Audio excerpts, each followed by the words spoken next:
Thanks for joining me today. Where to start? This is important, really important. First things first. Last week, I mentioned that we were going to call our broadcasting, our media, beyond GTM. A bit premature, it was taken. So before I went any further, I set up GTM Reset, which I thought was actually better, a bit kind of more apt, and so that's what we're going with. So I've got both the domain names. So we've got the .com and .co.uk. So there we have it. What I want to do, the first thing I want to do, is you could say I want to frame what we're actually doing here at salesXchange. So at the end of the day, there's a serious problem that has affected B2Bs for decades in generating new business. So for all the marketing SaaS we've all bought over the years, it hasn't worked. We know it hasn't worked. And there's also like an obvious and you could say known disconnect, which is how marketing is presented to CEOs and buyers and how we as CEOs and buyers actually buy. So addressing this problem, you could say, requires confirming what the issues are, communicating the strategies that will align to buyers, and finally presenting what we call our operating system that will change how your business functions and increase profitability. So, I mean, as you can imagine, to transform B2B or the B2B sales and marketing infrastructure and industry is a pretty serious business at the end of the day. And what we're doing is we're saying out loud what businesses and salespeople have been thinking for years. But not only are we saying it, we've done something about it. So if you're interested in flipping your profitability and changing the way that your business functions and operates, you're so in the right place. So I guess let's kind of get started, yeah? So what I want to talk about today is visibility. And we've got a variety of things that we're going to go through. We'll probably put this slide up a bit previously, but we want to talk about visibility. And I'd say that most B2B companies overestimate their own visibility because occasional campaigns do not count as market presence.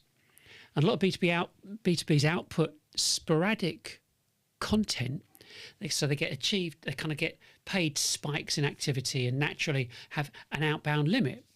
And so they've got or are limited to event-dependent visibility. So I hope that makes sense, yeah? So if your entire total addressable market doesn't see you consistently, you are structurally invisible. And if that's the case, I mean, your competitors will own the narrative and possibly they'll own your chosen market too. So the other problem we got, which is it's not particularly nice, but it's another problem when we have to face it kind of head on, which is the attitude of too long didn't read. And by that, excuse me, and by that, I mean, it's like this mentality of, especially in B2B marketing circles, it doesn't really matter anywhere else, but it's so destructive as it assumes that we as CEOs have got the attention span of a goldfish. And whilst we all know about kind of like the 30 to kind of 60-second elevator pitches, so come on, get it done quickly, just get on with it. That's relevant to somebody who is trying to impose a sale but not earn the sale. So, over the past 20 years, it's always been about keeping content short with low effort for not even podcasts or video or live streams, but a gated thin content and low exposure, low effort. low posting, kind of quick engagement, and so on. And the whole you could say like the forced webinar registration, and its reliance on pay-per-click. And the thing is, it's not just reliance on pay-per-click. It's the pay-per-click to landing page, which activates demand gen. So this whole attitude does nothing to align with a business, to align the vendor's business with the buyer. And it's my opinion, it treats the buyers like fools. But that's so there's a dual thing going on here. There's a problem and there's an attitude. So we want to look at and see what are we going to expect. So in today's show, yeah. So what I want to do is I want to make sure. I don't want to sound too twee about this, but I want you to learn something today, and it's really important. And I think it'll be the beginning of a significant change for your business. And the crux of it, meant nicely, is how you're going to trounce your competition. And it all starts with the smallest piece of information. And you could say that we've all been listening to this same narrative for the past 20 years. But that's going to change. So this week, I want to cover what it means to achieve visibility at scale. And I want you to see why this is completely achievable and what it will do to your business. And I think that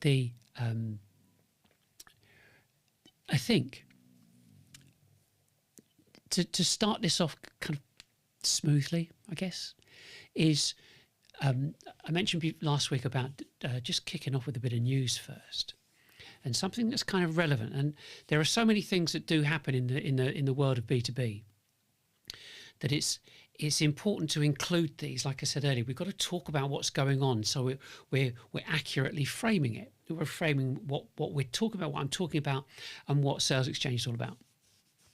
So we look at some news and something that's kind of relevant to business generation. So you've heard of Clay. So I read this week that Clay wants to own the sales and marketing workflows, and it wants to own the end-to-end process, and acting as an AI-powered no-code operating system that sits between its raw data sources and CRM execution. So here's what GPT says. Sort of a bit summarised, but it's what GPT says about Clay. It's a low-code web scraping, lead scoring, reverse IP lookup platform with a high learning curve and potential high costs based upon its credit-based system for enrichment, data enrichment, and AI actions.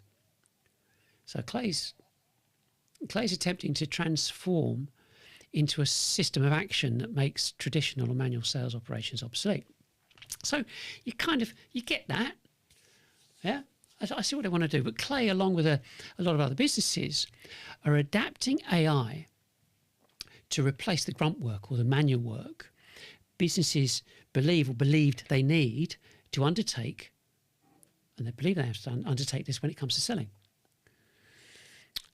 And I say, long may that continue, because that's the entire problem in a nutshell. So the more businesses like Clay and Instantly and N8N, not so much N8N because of AI, but and AI automation keep going around the same treadmill, the longer the B2B industry will stay in the 1950s. And I said this before. The fact that if any business wants to identify or combine business and personal information in order to instigate an introduction, leaves me cold. I mean, it's seriously intrusive. But the process to de-anonymize website visitors can only be done by knowing the visitor's IP address and matching that data with something else, like consumer e-commerce data, because that carries with it mobile numbers and names and addresses and so on. So if you thought retargeting ads were bad enough, it's a whole nother level. And if it makes you feel uncomfortable, someone contacting you because they know that you bought something for your family or whatever, think of what it does to prospects, to our prospects. But I would say Clay's approach shows the embedded mentality that salespeople have to go out and find a business to create their own market. And you could say from an aggressive standpoint, and it worked in the past, but not anymore. And our view is, if it were that easy, everyone, including HubSpot and Salesforce and everybody else, would be doing it. There'd be no discussion. Yeah. But the thing is, data enrichment is about identifying people who have moved jobs and any other kind of possible marker that would indicate some kind of change. But if you think about this for a moment, so you can easily imagine, excuse me, you can easily imagine a CEO surrounded by his team discussing these possible changes, what they're going to do in the business and so on. Does anybody really think, let me just put this back here, does anybody really think that they haven't thought about software or hardware or people requirements to accompany this future change or growth or development or transformation, whatever you want to call it? They don't need a salesperson to pitch up and tell them how to run their company. And that's, I don't know, I've always had a bit of a problem with this, because we have to look at how we perceive our prospects. And this attitude and, I suppose, approach to direct B2B selling is based upon believing the prospect is a mark. And a mark's the term that Griffiths used. You've seen Ocean's 11 or the hustle, right? B2B, a lot of B2B companies believe salespeople are actually enforcers of sales, thinking that they can make it happen. It's not about allowing the buyer to buy. And I've sold millions of pounds worth of tech, SaaS and services. And I know firsthand, as you do, that the moment you walk into a prospect's office, you are there to serve. You are not controlling the situation. You're not supposed to. I mean, you like this. I heard a story. It was a while ago. I sold a four-site telephone system network to a large dairy company. And I was told that a well-known and apparently shady insurance salesman visited them to do a presentation. And he made some really outlandish claims that made the owner say, and I was told this by the CFO who was there, is the owner said, "So how on earth are you going to achieve all that then?" And his response was just gold. He said, "You make the yogurt and I'll make the money." And he was kicked out, never to return. But it's this attitude. I mean, that's what's there. And agreed, we're not shop assistants, and yeah, we may well have a great deal of experience in our respective fields. But, and I mean, it's a big but. If one has a superior or arrogant attitude, you'll fail. Some might fall for it. But what you're after is, you don't just want a sale, but you want longevity. You already know what the customer acquisition cost is, the CAC, but now you're looking to achieve the lifetime value, the LTV. And the reality is, no one wants really to be forced into employing a load of customer success teams just to keep the customers sweet. Yeah, so they keep paying. But the last thing you want is investors challenging you while your annual recurring revenue is dropping. And that, as you can see that figure there, sort of 90 odd grand, is not enough. And it's not sustainable. Yeah. And as everyone knows from the previous SaaS high company values compared to today's lows, I mean, they're down like 70, 80, 90%. But the fact is, everything in B2B emanates from the first asset your prospect sees, not the phone call. Yeah, it might be the first social post they saw or an email they might have dismissed, but it's always an asset. But at the end of the day, something registers in the back of their mind. Yeah, they've seen a banner, they've seen something on the news feed on LinkedIn or something, but they couldn't delete it, didn't delete it, but they noticed it. And that's what this is all about, this visibility thing. The dance, like the dance continues. And that is this register in the back of their mind. That is the best they're going to get. You're going to get. There's nothing wrong with it. But what we're talking about now is about scale. And if you think about this just for a minute, yeah, a luxury brand does not blindly cold call you. It doesn't request full contact details on their website forms so that it can call up and arrange a meeting with you. I mean, could you imagine Louis Vuitton prospecting an area, trying to find people that had enough money to buy their latest product? It's just not happening. But I will say, though, got to bear this in mind, that you are competing with the likes of certain luxury brands, but not how you think. You're actually competing for eyeballs on screens. But that's another story. We'll get around to that. Another live show. But you can see how B2B go-to-market companies believe they need to kind of double down, thinking that they can capture more of their market. And it's the same as getting cold called. People are still cold calling by telephone. Yeah, like taking all this technology and injecting it into, meaning AI technology, and injecting it into something that didn't work. I got cold called the other day. Monday or Tuesday? Tuesday. And it started talking. I went, "Oh, hello, AI." And they replied, "Yes, I am an AI. Thank you for noticing." So the technology is great. But AI or not, we still can't stand anybody cold calling us on our mobiles, because as CEOs, we see it as an intrusion. So there is a logic there of getting technology to do the donkey work in this respect. And it's just, but it is, like I said, it's simply scaling up an already bad, and I think actually detested process. Nobody likes cold calling.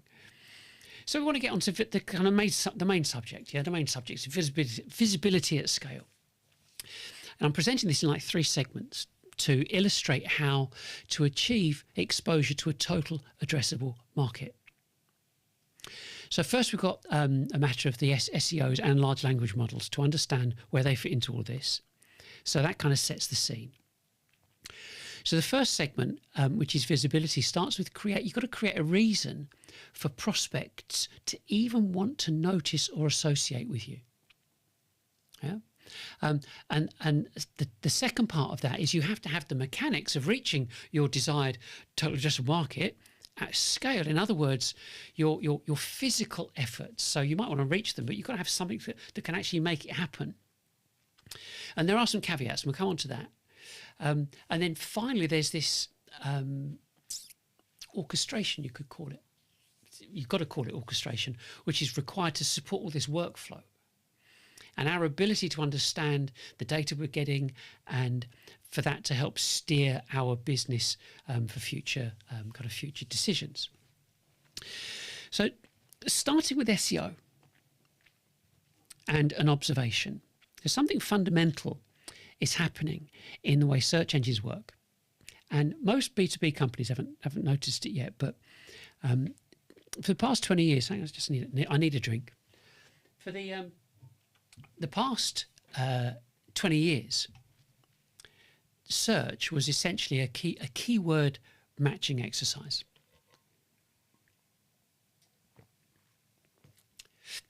That's a problem. Never mind. There's always a decision, you drink out of a cup, drink out of a bottle. Drink out of a bottle is not a problem, but it makes a noise. You drink out of a cup, you can't, especially if you're drinking water, you can't see where it is. Anyway, so for 20 years, we've been doing this thing, which is like a I suppose a keyword exercise. Yeah, keyword matching exercise. You type a phrase into Google. Google looks for pages containing those words, and then it ranked them based upon things like, it ranked the page that you got to see on things like backlinks, domain authority, and keywords that appeared on the page. And then you got your search engine results page, your SERPs. So that's all pretty straightforward. And then we know that that's what created the entire SEO industry. So people started engineering content for the algorithms, not writing content or creating content for people. So the whole keyword density, keyword cluster, the 3,000 word ultimate guides, that kind of thing. So in reality, a lot of content was simply written in an attempt to manipulate the search engines rather than actually help the reader. But that era is coming to an end. So nowadays, search engines are not looking for keywords. They are trying to understand the meaning. And this shift started a while ago with updates like, so you've got Hummingbird, Rank Brain, and then Google BERT and MUM, and so on. And those changes introduced these natural language processing into search. So instead of asking the kind of, does this page contain the keyword, the search engines began asking, does this page actually answer the question? So it might sound kind of a bit of a subtle difference, but it does change everything. So now we're kind of entering into this next phase, which is the large language models. And they're being integrated directly into the search engines. So systems like Google MUM and the new Google search, the generative experience optimization, or GEO, so it's not SEO, but it's GEO, means that the search engines are no longer just indexing pages, they're reading them. And they're analyzing, well, what's the article about? What problem does it solve? And whether the explanation actually makes sense. And there are increasingly that the AIs are producing summaries directly in the search. I mean, you've seen it on Google. So the search engines, and we're talking Google here at the end of the day primarily, it's becoming less like a directory and more like a research assistant. And so this has huge implications, because LLMs and large language models are really good at spotting low-value writing. So it can detect, repetition, kind of thin explanations, templated content, or the sort of content that was created purely to get the page ranked. So what they now reward instead is expertise. Yeah, so the content's got to kind of establish that kind of experience and insight and clear kind of explanations. Things like, original thinking and so on. So Google does summarize it with this, as you can see here, what they call EEAT, which is experience, expertise, authority, and trust. So in simple terms, the search engines are now asking a different question. Not does this page contain a keyword, but is this a credible source of knowledge? And so can you see how our reliance on search has framed our content and not the other way round, as it should be? So there's another shift, you could say, in what's happening in a way, behind the scenes. Yeah, you could say it's behind the scenes, and it's about topical authority. And it's the how they're looking at this analysis. So they're not just ranking a page, they're analysing a complete website, an entire website, and looking at whether the site consistently publishes meaningful material on a given subject.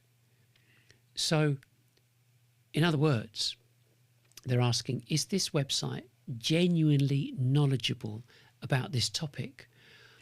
or is it just producing SEO content? And that's why founder-led websites and specialist platforms are becoming more competitive, because they contain real thinking and not generic marketing articles.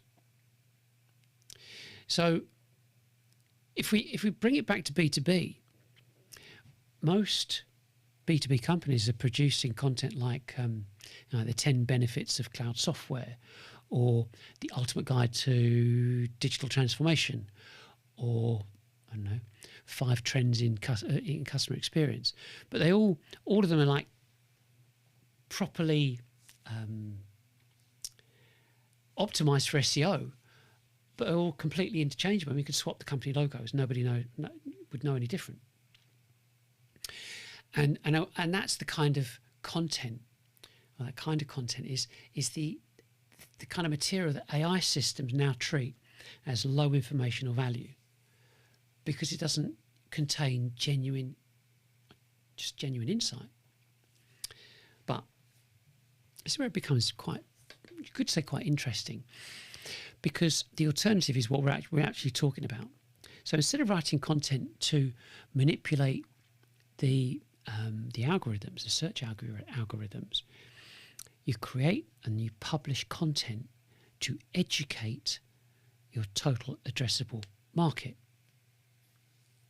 Because we know we want to self-serve, self-educate and remain anonymous before we speak to someone or speak to a vendor.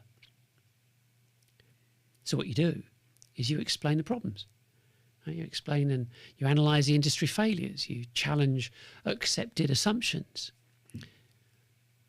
You show people a different way of thinking about the issue.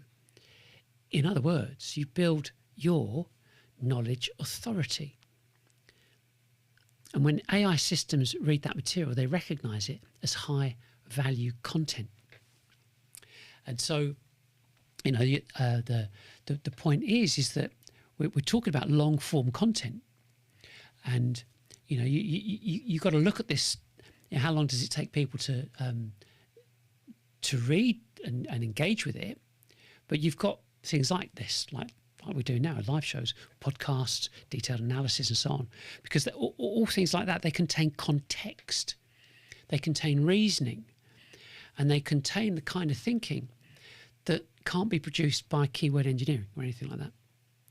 So when these shows, for example, are published as transcripts and summaries and articles, the search engines can read them and understand the expertise behind them. That's why it's so important. So the bottom line is, search it's no longer about playing the algorithms. It's about demonstrating knowledge, which means the best strategy going forward is pretty simple. Educate your market, explain the problem, provide real insight, and keep doing it. Just stay consistent, because when AI systems read your content, they're not looking out for keywords. They're looking out for the overall understanding. And this is why, it's exactly why, visibility to a total addressable market is no longer about SEO. It's about building authority through education, which is precisely what we're doing pretty much every week. So the thing that, where does it start? It's going to start somewhere, okay? And what we want to do, say, we've got to look at this. Educational open access content. So assume you've got an open access website, which means you've got rid of all the demand gen forms. You've got a catalogue of educational and informative content. And, you've also stopped pay-per-click. You're not doing that anymore. So don't forget to do that. The reason I kind of mentioned pay-per-click is because I won't click on them. I mean, you might, but I don't, because I know it'll link to a form and link and demand my contact details before I get to see or read whatever it is, and we're back in the loop again. But as B2Bs, we can't rest on our laurels and hope we can kind of build it and they will come. which is what's happened before. We have to engage in the promotional process and tell our intended audience that we exist. We've got to tell them our story, and we have to explain why we think they should engage with us before they buy from us. You've heard the expression, you don't get a kiss on the first date. Well, it ain't any different in business, and it never has been. Yeah. So you've got all this content. So you imagine you've got this repository. That's the icon for a repository, believe it or not. Anyway, imagine you have this big repository full of content. What you do next is identify the calls to action that would match any piece of content, any chosen piece of content. So if you were going to write a banner, like a banner advert of some description or a social post, what would you say that would make a CEO or prospect click on it and download and read or watch that piece of content? So you just have to think of that. So you might have a white paper, an article, blog, video, podcast, anything. It doesn't matter. But what's important is maintaining the purpose of distributing useful, engaging content. So in a way, it's more a case of write it and they will come. Yeah. So we've established that the important thing is to create the content in the first place. So now you've got this informative information. So this is where it starts to get interesting. The first thing you need to be aware is about repetition. It's really absolutely key, because lots of people think it's one and done. It's not. It's about repetition, and you recognize it from like television adverts, stuff like that get on your nerves. But there's method in their madness, and they know you get to remember the advert, and that's why the promoted products are at eye level in a supermarket. You may have heard it before, maybe not. I don't know. There was a scientist guy called Robert Zajonc, and he discovered that if animals saw the same thing over and over and the other animal didn't eat it or eat them, it was probably safe. And he asserted the same thing happened with humans. There's another guy called Daniel Kahneman,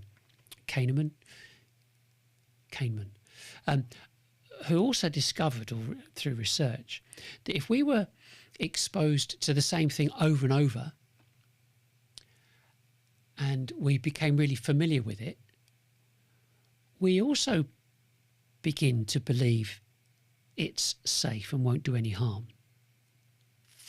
And what he did is he classified the other part of it. So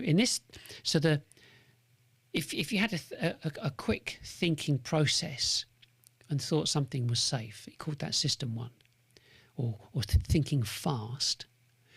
System 2, of course, is the opposite, which is about being considered and doing research, which is called thinking slow. And you never believe it, you never guess, he's got a book called Thinking Fast and Slow. But that's why we all think marketing automation is safe, because we've been told the same thing over and over and over again by the Martech industry and all the marketer advocates, that it was the right thing to do. It was safe.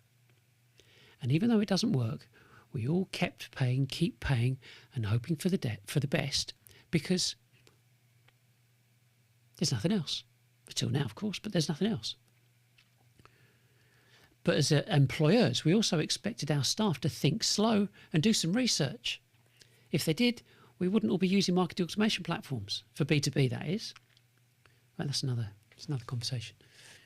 So you see where I'm coming from regarding this repetition thing. So repetition makes people, they see it regularly enough and they think it's safe. So imagine you've got a PDF as a download and you've created it. So you create a PDF and you do a post on, I don't know, say LinkedIn, for example, and you would think it's one and done, yeah?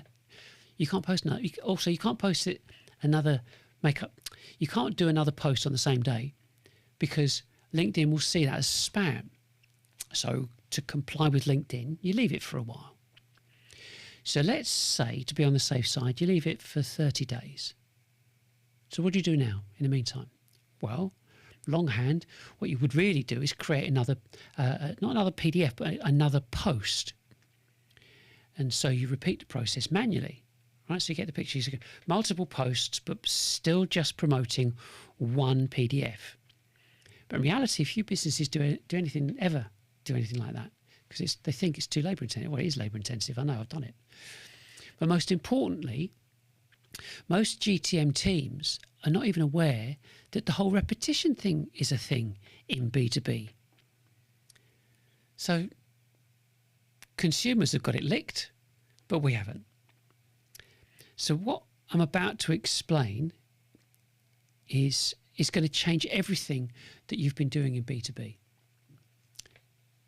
It's going to sound a lot. Don't get phased. We've got a complete operating system I'm going to talk about in a few minutes. So just bear with me.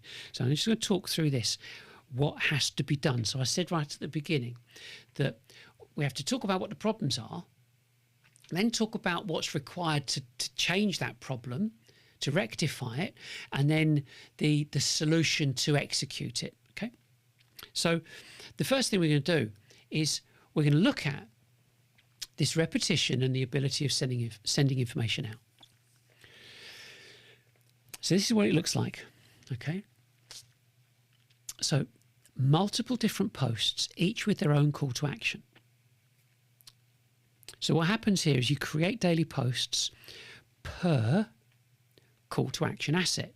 And in this case, they're downloads, okay? So the idea is that you create these multiple posts that promote one download, but you don't create them in the normal way. You construct them in our system, but you construct them. And what you do, I've got to have another drink. I feel like I'm talking a lot today. Hang on a second. So, you create a top and bottom layer in the system. I'm not going to spill this time. Hang on.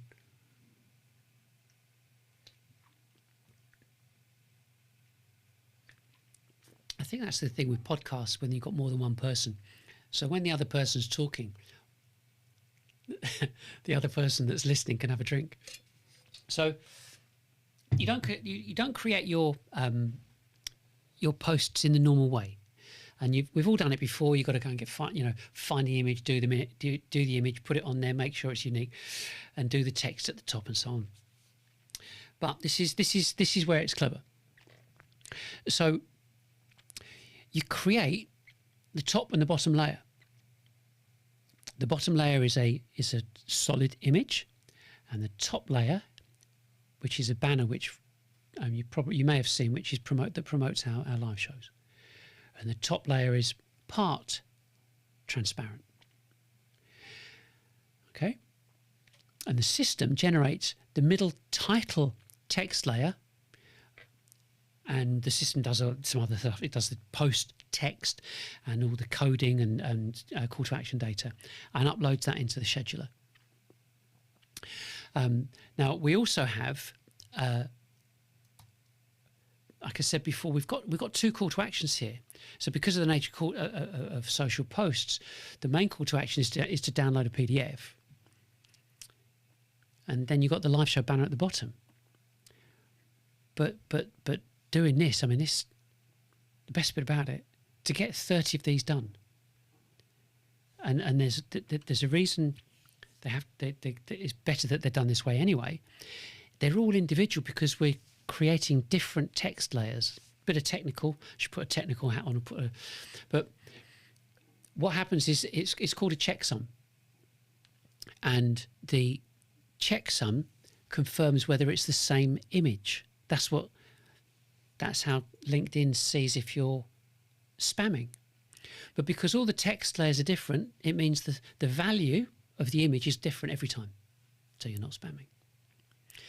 But the best bit about it, you could do 30 of these, or I do 30 of these at a time, and it takes a few minutes. It's great. If you've done it manually and you do this and and it gets automated, it's amazing. So that's the first thing. So then what we've got, we have out, here are the PDFs. If I just there are the PDFs. These are the posts that promote the PDFs. They're the posts that are promoting these call to action, these 3 PDFs we've got here. That top one's just an open book. So to put this into perspective, we have got, we've had over 500 downloads of these posts, these PDFs, 5 weeks. And I know that is outstanding for a LinkedIn campaign. There's more, okay? If we, I talked about 30 posts, you could do 30 posts. So if you imagine for one call to action download, so you've got one PDF and you're going to produce some posts for that. You're going to produce 30 posts for that in your track. So one track's got 30 posts and all of those posts are promoting that and enabling that PDF to be downloaded.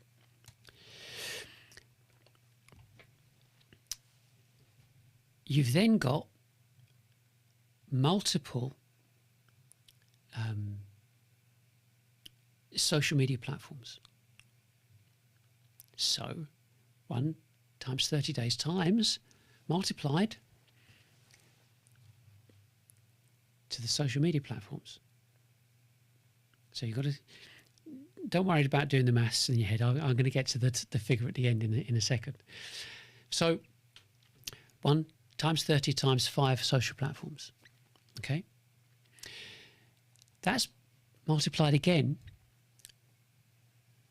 by the staff and people in your company and your company profile. So 5 people in the company plus the company page.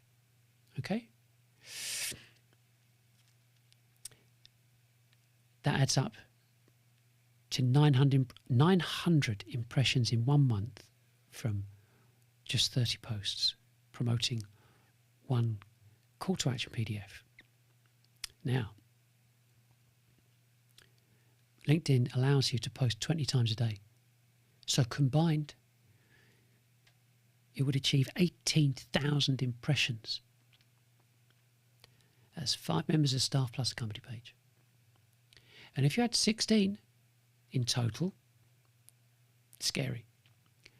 48,000 impressions in 1 month. Because it means one profile can have up to 600 pre-prepared graphics or assets. Just like that. And the reason you do it this way round is because, and so on, is because, with that many posts, is because neither you nor I could ever guess when our prospects are scrolling social media. So we just got to make sure that we're there every day, right? It makes sense. So this first part is absolutely set and forget. We've had ours up for months. You chop and change, have multiple different libraries. So we broadcast 4 live shows, which you probably know. And each month, we turn those live shows into 90 YouTube shorts. At the moment, we've got 480 posts going out. Yeah. So the past 4 weeks have generated 24,000 impressions and 700 engagements just with a couple of channels. You got to process this. That's 1 month. So I could just leave this. The multiple posts go every month. Don't touch them. Don't have to do anything. And then we've just got the impressions that we get, and however it gets, you choose to get it scheduled regarding your shorts, because we do the videos and then get them clipped up. So we get our messaging out there. It is beyond spectacular. and it's not done. It's just not done. And it's I can only, I suppose I can only, I only think I know why, I just don't want to say it. B2B marketing is a restricted environment. Is it lazy? Probably not. I think it's the do what you've always done and you get what you've always got. Nobody's jumping up and down. Nobody's getting fired. Apart from CMOs do get short shrift in a way, because I think the average employ of a CMO is normally about 18 months. Promise the earth doesn't happen, get someone else in. So you've got to kind of think about this explosive scale that we're talking about, and that's just to do with social media posting. And that was using 5 platforms. There are 10. Yeah, there are 10.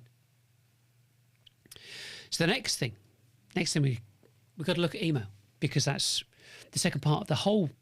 So if we look at the social is first, email is second. And so, I'm pretty sure you should have a prospect database that aligns with your total addressable market based upon their SIC codes and postcodes and so on. And if you haven't got one, you need to go and get one as soon as possible, because you should have one.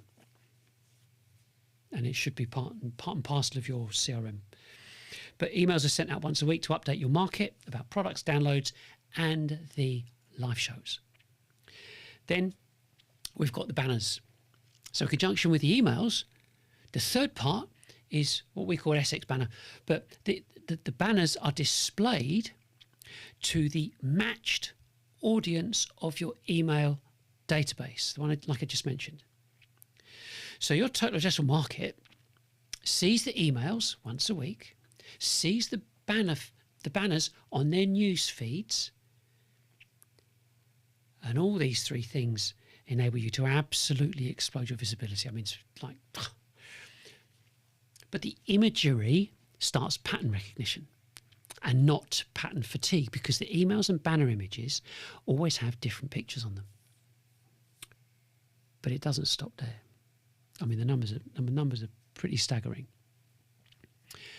And all it needs is for you to be aware of it. Because once you know, you know. Yeah, you can't. It's like, oh no, he's told me this. You can't go back. But there's a bit of a. I'm not going to call it a problem, but you got to be aware of this. There's the caveat that people don't talk about, and with all that work, you think it'd just be a matter of sitting back and waiting for all the leads to come in. But you'd be wrong, because there are different stages that we as CEOs go through. Yeah. So you could say. I suppose you could say there's like an unspoken filter that goes on within our businesses.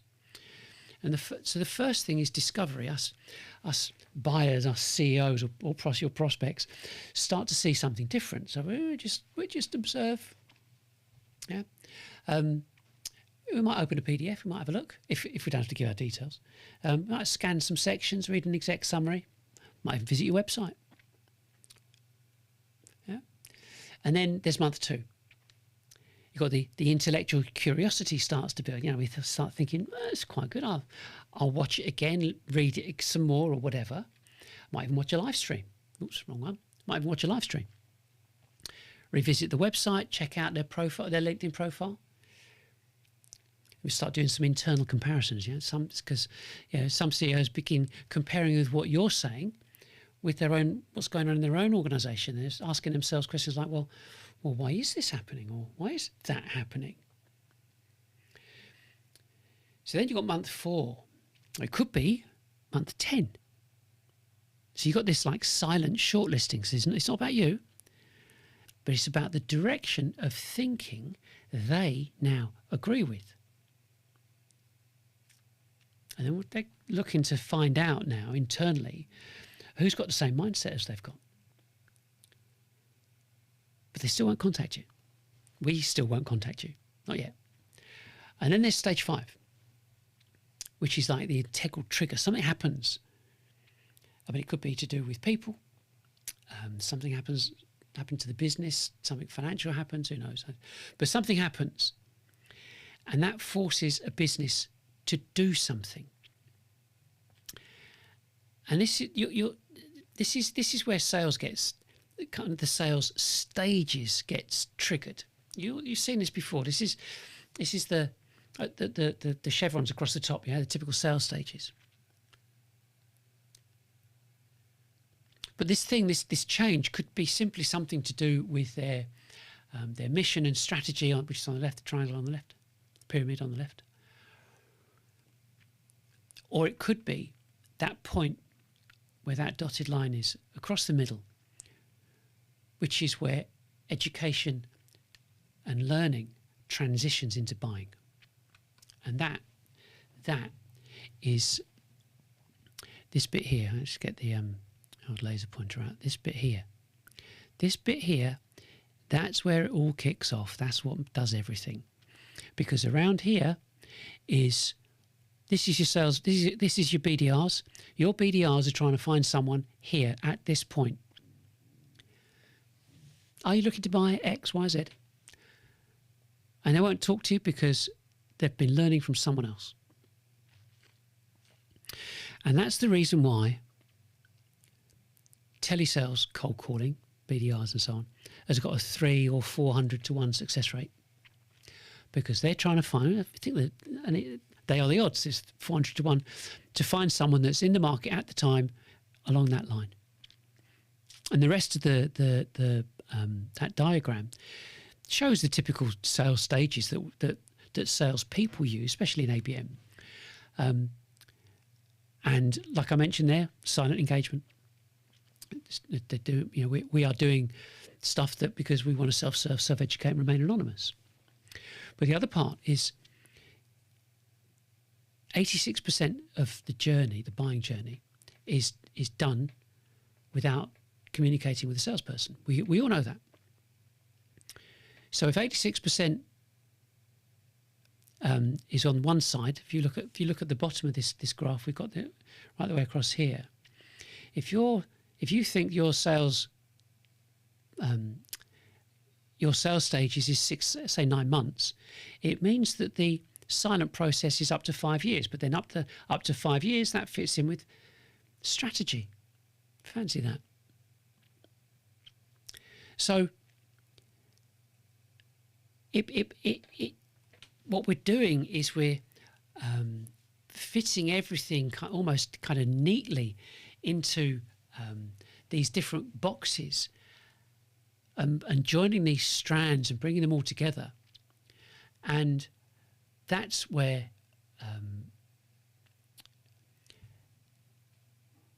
that's when the buyer gets to that point of stage 6, when they actually contact your organisation and say, I've been watching or reading or doing what for a while now. I can have a chat with someone. And that's how it is. It's always been that way. Because sales, how many times have I heard this? Sales has always been a numbers game. It's never changed. Never will. And the problem is that B2B companies have spent the past 20 years measuring, I say, the wrong numbers. And most firms measure the activity inside the pipeline. And they track cold calls and leads and open emails, CRM stages, yeah? But very few organisations measure the most important number of all, which is how much of their total addressable market can actually see them. So in other words, we obsess over like internal activity while ignoring this external stuff that's going on, which is visibility. There's nothing, but there's nothing new, nothing special. Sales has always been a numbers game, but broadcasting has always been a numbers game. Advertising has always been a numbers game. The difference is that B2Bs have never joined those numbers together. If you're aware of broadcasters, they solved the problem decades ago. So they kind of asked these straightforward questions like, how many people saw the program? How often did they see it? Which slot performed best? Which creative asset held their attention? And what response did it produce? And while they were measuring audience size and frequency and performance, B2Bs were just counting cold calls and pipeline stages. So what we're doing now is we're just simply applying that same audience logic to new business development and tracking it. Yeah, from the first exposure that we achieve, that they get, to that commercial outcome. So once you start looking at the numbers this way, something kind of very obvious begins to appear. So instead of measuring activity inside a small pipeline, you begin measuring activity, or start measuring visibility across your entire total addressable market. And of course, you're creating this kind of continuous exposure to your total addressable market. Then you're monitoring the kind of the behavioural signals that follow that. So there's nothing clever, futuristic, or anything like that about this approach. It's just the same discipline that broadcasters and advertisers have used for decades. But just apply it to business revenue, business gen. So when you start measuring the market, you're able to visualize your position through very different lenses. So what we want to do is, just recap for a minute. So first you create this educational content and assets, and you teach, you don't sell, you teach your solutions, and you explain why prospects should buy from you. I mean, it's simple, right? I mean, we've been doing it for years. Next, you produce and distribute your social posts at scale. That whole kind of 600 posts per profile. And then all this outbound posting and content drives all this traffic. So all your posts, all your exposure drives traffic, not only to your call to action download, but to your weekly live shows. So the whole point is you want your total addressable market to get to know, like, and trust you again at scale. That's all you want. You don't want anything else. And you're probably going, okay, I see what you're saying. But if we're doing all this stuff at scale, how on earth would you get to manage it? How can you do this? We're talking thousands, tens of thousands of things that are being sent out and managed. And of course, that brings us to the salesXchange operating system. So the first thing to say is that it's not SaaS. It's local web and a telemetry server on premise, and partly in the cloud, but it's web servers. It's not marketing automation, SEO, social media, or content marketing or anything like that. It's the entire B2B workflow every one of us has always known, inside out. But it's designed into a centralized, consolidated operating system that enables and orchestrates everything we as B2Bs have always needed. But I would say we have been too blinkered up to now by big tech Martech and their advocates to realise what was actually being, it's a bit harsh, but what's actually being done to us and our businesses. And I mean that, done to us. So if you look at this, a bit difficult for those who are listening on podcast, because that, and even for you might need to put this onto a larger screen if you're looking at this. But I'll read through it. Okay, I'll read through it.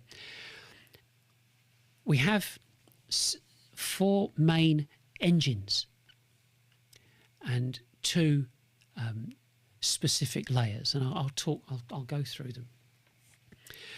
First of all, we start at SX Reach. And that's a market and visibility engine. Okay. And we talked about that with social and email and banners. Next is Live, is a broadcast authority engine. So as a result of your efforts communicating outbound, where do they go? Anonymously? Currently nowhere, but with this, anybody can look and watch and get to know, like, and trust you in their time and in catch up, but they can see you live. That's why I do this live. This is properly live. Yeah, it's be very easy to. I mentioned this kind of a few times. It's very easy to say, do you know what? Let's just do a video, because if it goes pear shaped, we can sort it out in editing before we actually push it out to the customers or to the big wide world, the thousands of people that watch it. What's the point in that? Anybody can knock out of it. I say anybody. Video is a video. Live is authentic. You know, you wouldn't spill your drink. You'd edit that out. So we've got this live. You've got you know me by now. I do go off at a bit of a tangent. So we've got this broadcast authority engine, and so that's your live shows. But we set up live shows, the live show studio in your office. So if you've got space, because you've got people working from home, if you've got space, would you take one of the offices, convert it into a studio, and then you can reach your hundreds, thousands, tens of thousands of your total addressable market every week. Happy days. Okay.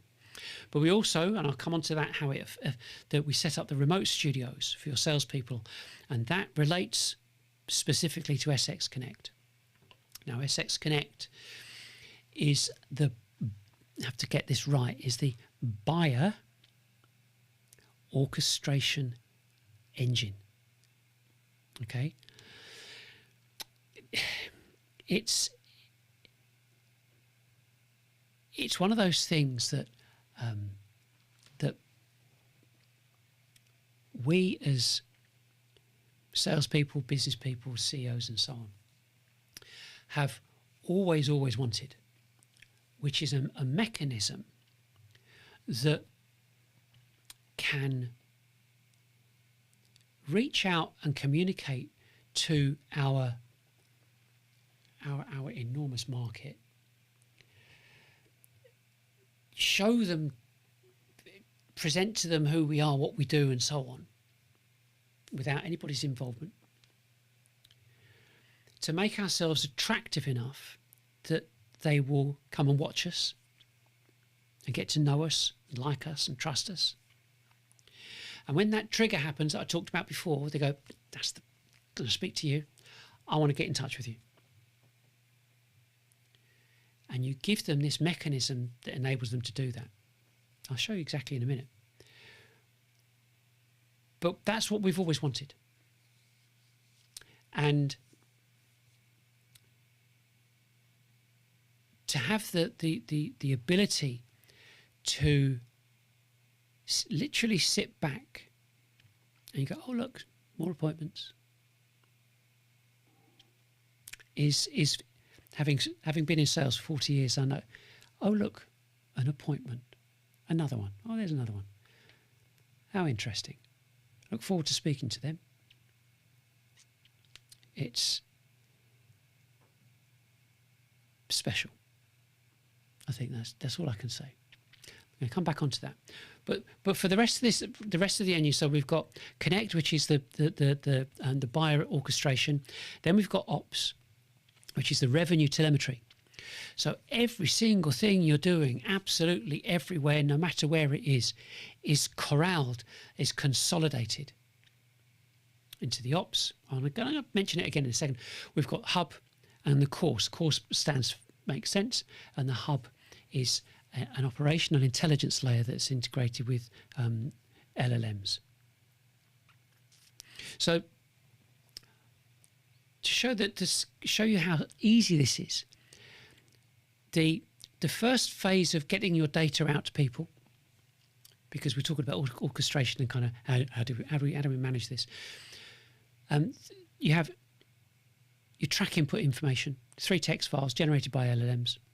Just a text file, simple text file, plus your 2 image layers we talked about. Produces that. Okay. That's the objective. Produces those that information there, and you can see that's what we're going for, which is the multiple posts. Once you've uploaded your information, it brings you to this screen, which you look to generate, and you can see the image on the right. There's our post. Constructs the post like I showed before. Big green button at the bottom, processes it, constructs the image and uploads it to a library, and is posted out 1 per day until you stop it.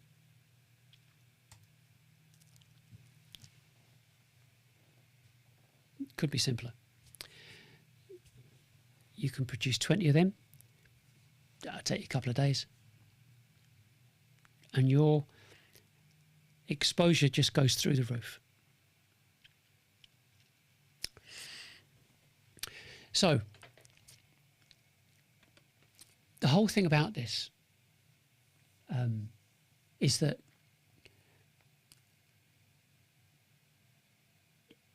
we have to talk about these in kind of almost in these segments, these sections, these engines, these modules, because they make up the whole. Okay, and I think that I just want to move something along a second. To bear with me on this. Constructed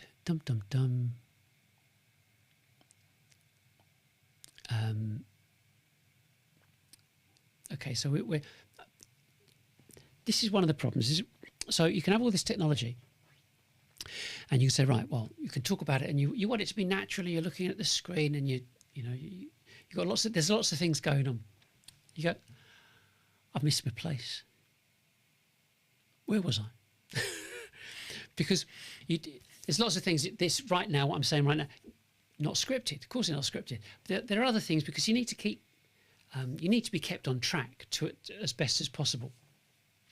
So we get to the right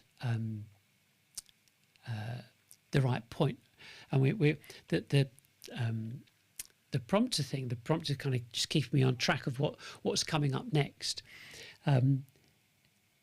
If I go off piste and stop and then keep talking and move the slides forward, it's like, oh, what have I done?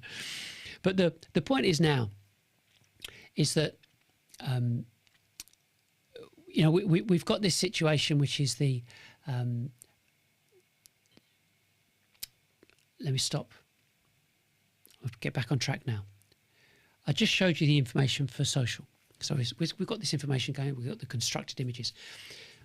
Almost identical process for emails and banners. Okay, but it's actually more simple.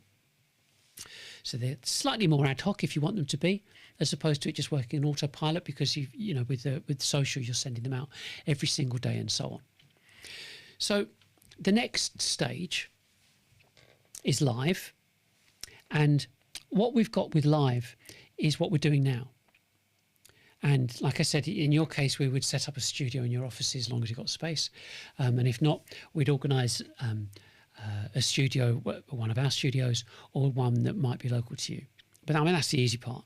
And we'd set up your remote studio with your salespeople so they can maintain delivery, the same level of professionalism that you are demonstrating at your office studio. And the reason for them having a remote studio is because of this next stage. So this is SX Connect. So at this point, so you imagine that you're generating a significant amount of exposure and visibility. And the most effective way to maintain momentum obviously, is to capture your prospect whenever they're ready. So not just when they're watching you, but if they're on their website, on your website, and at whatever time they're engaging with you, because no one's going to, they're not going to do it between 9 and 5. It's whenever it suits them. So you've got this our form process, it's basically discovery data. I mean, these are the kind of questions on the discovery data that anybody would ask at their first meeting. But we do it in advance because it saves everyone's just loads of time. But it's pretty straightforward. There's nothing spectacular. It just cuts down the time you need to question your prospect when you first meet them. Like, what are you doing, how much you're doing, what roughly what are you spending, and so on. So that's the first stage. So these people, these prospects have said, okay, we like you, we want to talk to you. So once they complete the form, they can book a meeting with anyone in your team, and the system will schedule the meeting based upon location, availability, expertise, and so on. And it's at that point, that the system, the operating system, carries out research on the company, on the individual, generates the proposal, generates a cost comparison, generates a slide deck, notifies the salesperson having booked a meeting in their diary, and it's delivered all of the meeting documentation as well. So none of your team ever have to get behind, no matter how many meetings are booked. And you can see this is designed by a salesperson because I know how long it takes. And then there's this. This is the executive view, which shows you all you'd want to know at a glance. So you can see the metrics like social, email. We've got social, email, banner, and live. And those 4 critical things, activities, lead to meetings booked, proposals generated, quotes sent out, and finally, ta-da, pipeline value, pipeline movement, and what the value is up to for that week or that month. I mean, I love it. Just what is there not to love about this? Just amazing. Just amazing. And then you've got the ops. You've got the ops. So you have to have your telemetry. You need to know what's happening for everything, and depending on which modules you want, we just pull this data in. So you've got this exposure on multiple platforms, so you can understand the visibility you're actually achieving. From the engagement to downloads to watch time to the actual meetings booked and so on, right the way through to pipeline generation. So there's nothing like it. There's nothing like it on the market. It's all script driven. It's not AI. It's script driven. There's a little bit of AI involved, but and the thing is like I said before, it's rather than looking at trying to what typically happens with analytics, is looking at all these disparate Google GA4 stuff. It's like, show me the money. That's what this is about. You want to know, what are we doing? How well is it going? And like I said before, the kind of the fascinating thing about this is it's not a new invention. Nothing's new's been invented per se to make all this happen. The platforms exist, the analytics already exist, telemetry already exists, tracking already exists.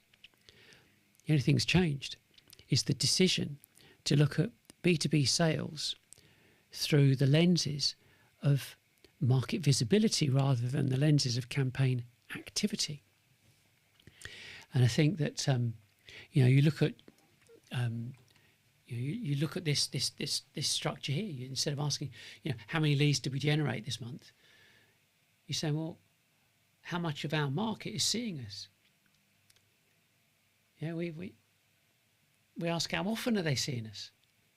We ask, we want to find out what ideas attracted their attention. We want to ask what assets are generating engagement.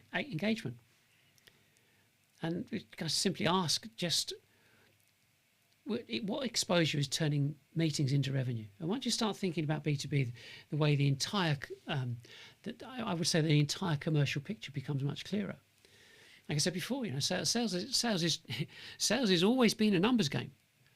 No one ever taught us how to manipulate or review those numbers. And so I think the best thing to say is all we're doing is we're just measuring the right numbers now. Yeah, and I think that the bottom line is that if we look at what we have to do is you imagine you've got this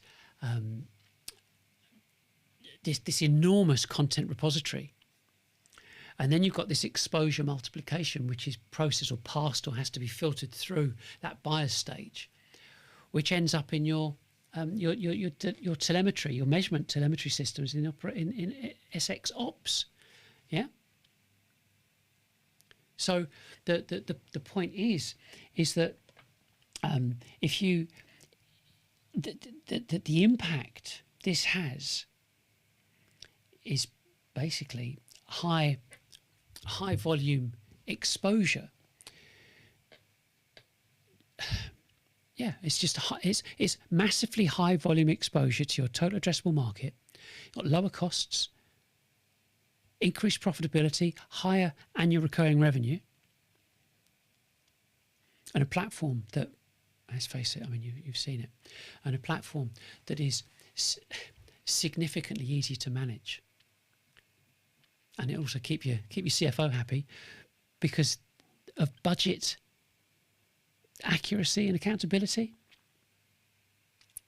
So you can see, the ability to achieve this kind of visibility at scale towards an entire total addressable market is completely achievable, completely manageable, even drilling down to the granular detail that can identify individual successful assets. So, I mean, like I said before, there are 10 social platforms. I've no idea which ones you use or how many you use. But you just imagine the multiplication. So no matter who uses what or how many people you have working for you or whatever, everything's consolidated. Take all that data and information into BigQuery. And so that's all social, all YouTube, all analytics, Notion, email, LinkedIn, everything. As you can now slice and dice that data and drill down to understand exactly what's going on in your market. With your total addressable market, your outbound, what works and what doesn't.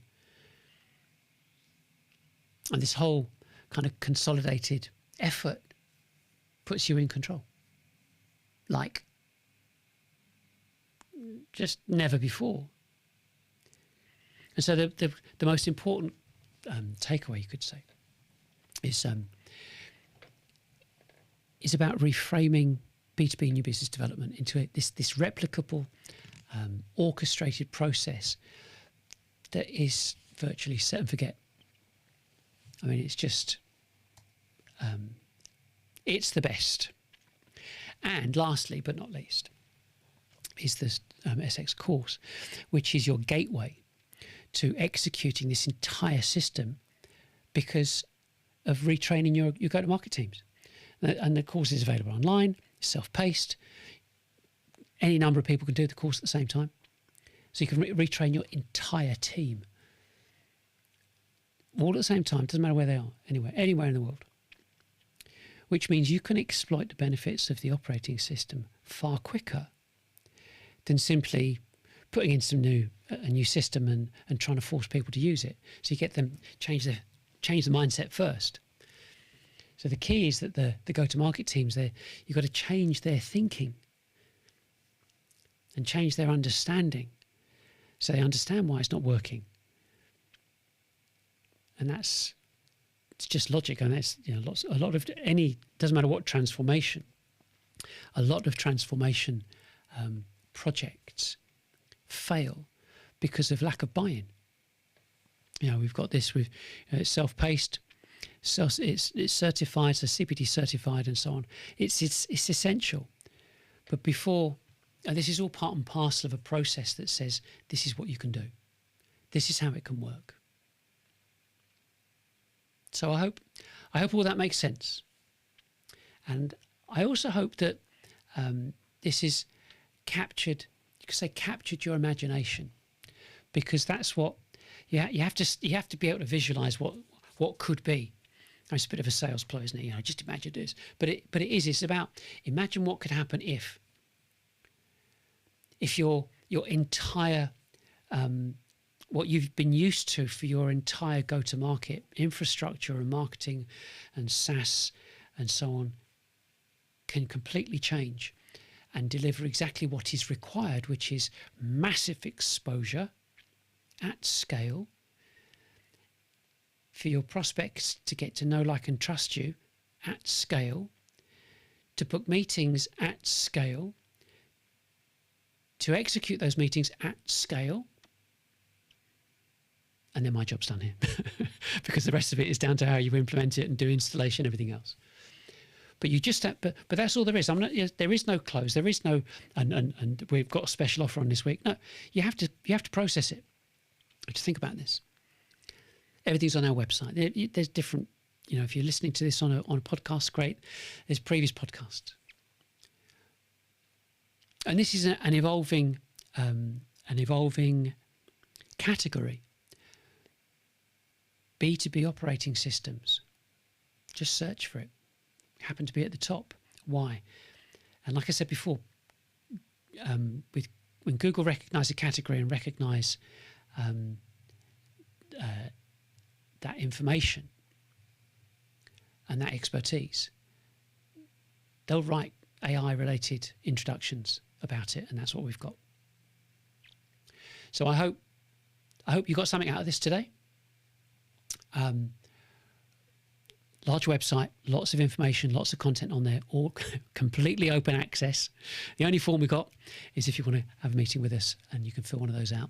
Happy to speak to you. So I'll be back next Thursday, same time, same place, 11 o'clock. So join me then.